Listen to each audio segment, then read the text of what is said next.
Being a servant is counterintuitive and unnatural for us.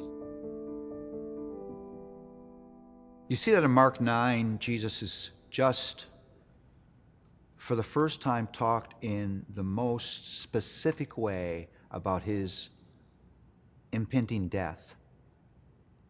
And he's walking with the disciples, and he notices the disciples behind him are arguing.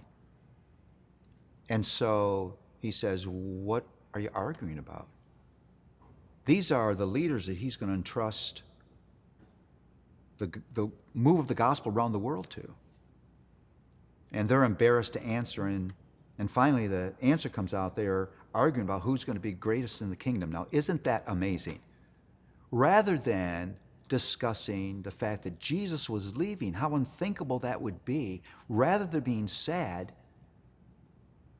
they're jockeying for the best position in the kingdom. That's us.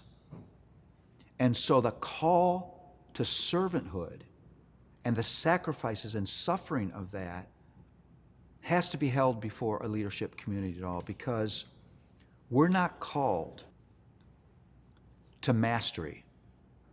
We're called to servanthood.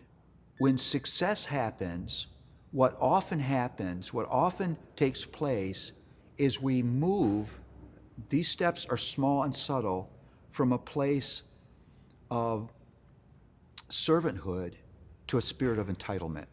We've done that because we've taken credit for things we could have never earned or produced on our own. We start thinking of ourselves as leaders as being deserving, and as our people as being consumers. And we think of the things we deserve, and all of a sudden this thing is flipped on its head. And rather than giving ourselves to serve, we want to be served. And so we need an environment in every ministry and every church where leaders are constantly asking this question: are we leading, are we ministering out of a servant's heart?